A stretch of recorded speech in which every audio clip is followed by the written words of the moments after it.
Je n'ai pas actuellement du tout l'impression que le travail qui a pu être fait jusqu'à présent, et j'avoue que je serai à vos côtés pour vous y aider si vous le décidiez, et amener chacun des États africains actuellement de prendre conscience de ce que doit être une véritable politique de l'audiovisuel. Actuellement, dans une certaine mesure, j'ai constaté qu'on plagiait la plupart du temps les systèmes occidentaux, alors que toute votre tradition n'exige absolument pas de vous trouver dans cet état-là. Je suis moi-même contrarié, consterné, atterré de voir que toutes les traditions qui sont les traditions du continent africain ne sont pas traduites dans les œuvres comme elles pourraient être traduites. Vous avez des antériorités qui sont au moins égales aux nôtres. On ne les trouve pas. On trouve dans vos œuvres souvent des cris de révolte. On ne trouve pas la passion du passé et de leur lever à la hauteur du présent. Si c'était dans le but de penser à la culture, au moral africain, vous aurez pris le temps nécessaire pour travailler avec nous dans les bonnes conditions. Mais vous venez en homme d'affaires, vous ne voulez pas reconnaître que vous venez en homme d'affaires.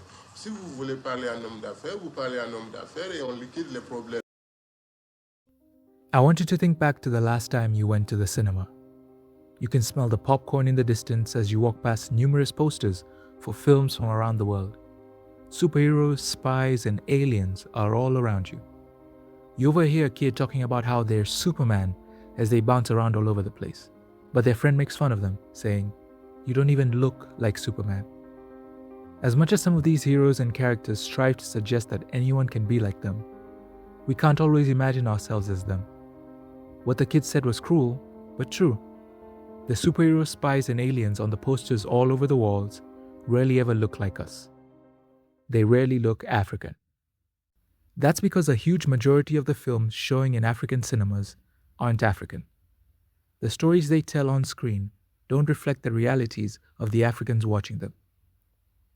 Now I've just realized that I've assumed that most people watching this are Africans living on the continent. However, around the world, the circumstances are not too different. Show at film festivals and art house theaters, you can see a variety of films from across the world. But African films are still underrepresented there too. And good luck finding an African film in a regulated theater anywhere in the world. You could say, of course Hollywood films dominate cinemas. They produce a lot of films. Yet Nigeria's Nollywood surpasses Hollywood's annual output, producing over 2,500 films each year.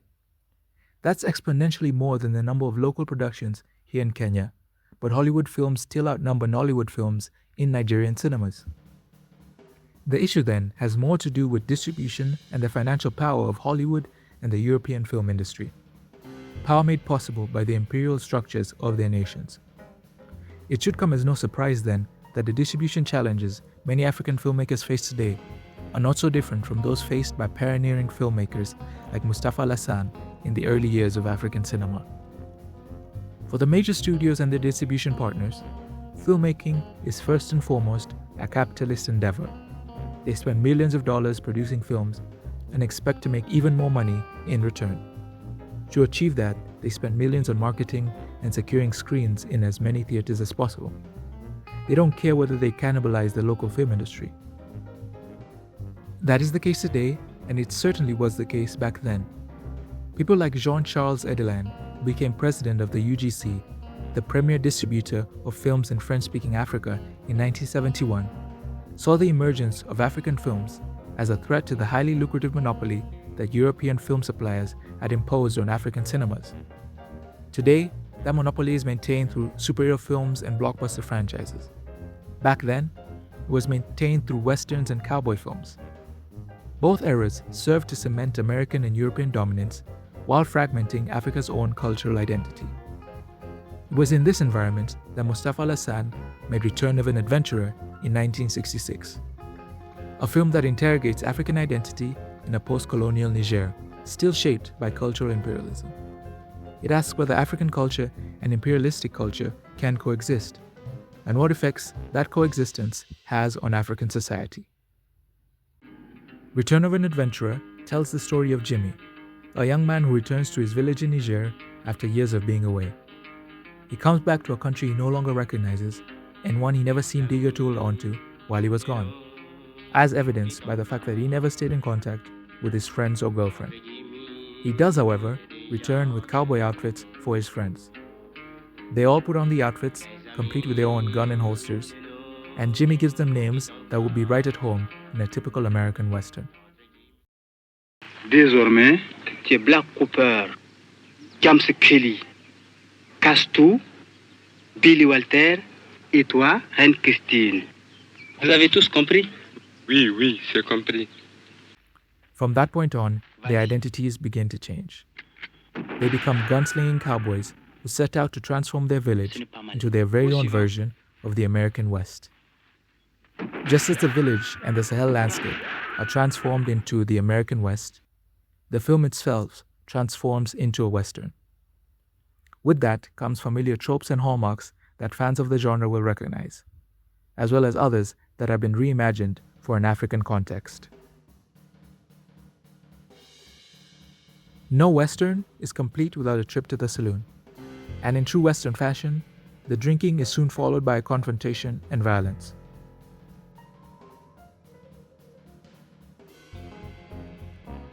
Armed with guns and eager to embody their new identities, the cowboys also spend their time improving their aim through target practice, a skill that they will use to engage in lawlessness. As they sink deeper into their fantasy of the American West, the village becomes a harsh landscape where crime runs rampant. Theft, intimidation, and even murder become commonplace, leaving the villagers horrified by what their community has become. Some villagers then decide to take justice into their own hands, giving rise to another common Western trope, the revenge plot. All this ultimately builds towards one of the Western's most iconic tropes, the tense showdown and gunfight. All these tropes would have been familiar to African fans of the Western genre, but Moustapha Alassane felt it was necessary to bring the genre closer to African audiences. Take the saloon scene, for example. It begins with a musical performance by a saloon singer, a staple in many classic westerns. However, the song is performed in a native Nigerian language, creating a version of the Wild West that is distinctly their own. You amini minia alega madi shikomada awaina wari mister warasta mini minia bolelo shatu bolele. Similarly, while cattle rustling is a common feature in westerns, Moustapha gave us an iconic image that could only appear in an African context: cowboys attempting to rustle giraffes alongside the rest of their livestock.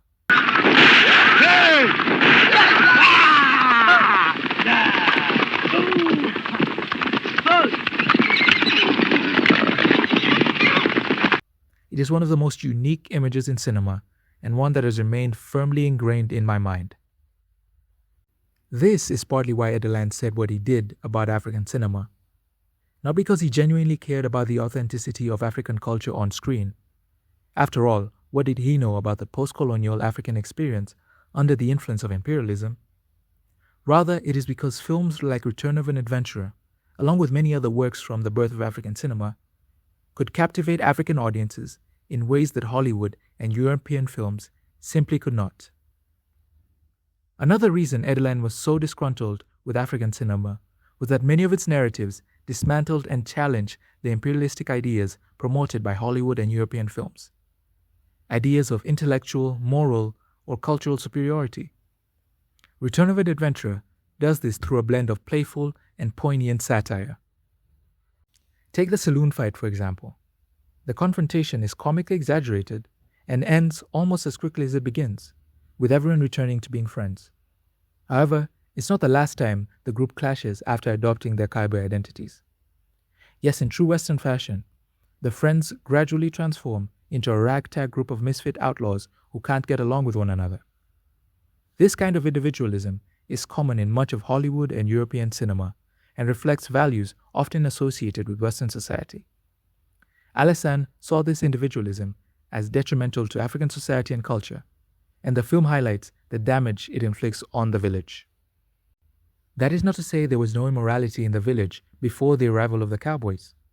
In fact, the film's main antagonist, who later adopts the name John Kelly, displays criminal behavior from the outset by stealing a sheep at the beginning of the film. However, the introduction of American cultural influence normalized and amplified this lawless individualism among the friends who embraced it. In doing so, they abandoned the communal way of life that the village was accustomed to, a society where neighbors lived in relative harmony and elders were treated with respect. In fact, one of the first things the Cowboys do after embracing their new identities is refuse to take responsibility for John Kelly's theft of the sheep before openly confronting and disrespecting the chief and the village elders. C'est joli, hein? Pour un cowboy, ça, ce n'est pas mal, hein? As we've seen, the Cowboys' interpersonal relationships also began to unravel. The saloon fight was only the beginning. Their later confrontations carried far more serious consequences.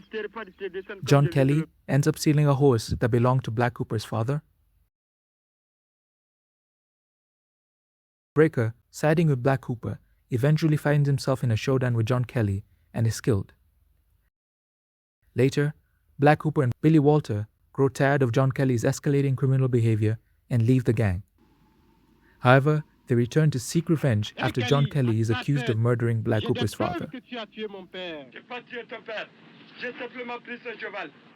By the end of the film, the gang had disbanded and the cowboy personas had been stripped.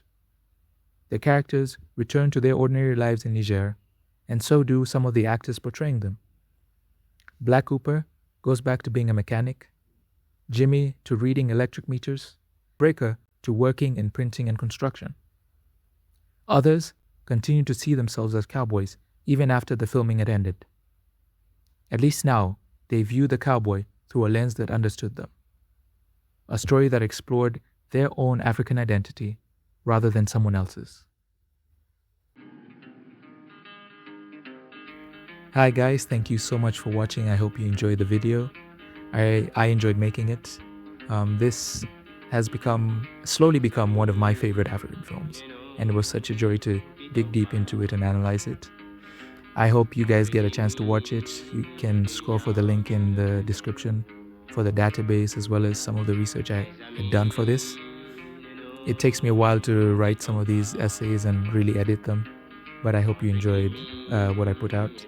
Actually, this wasn't the video I was supposed to release. I was working on a video on You Hide Me and Dahomey, like a comparative piece on that. Hopefully that'll come out in the next week or two. Oh yes, and also don't forget to like, share, and subscribe with your friends if you enjoy the video. Thank you.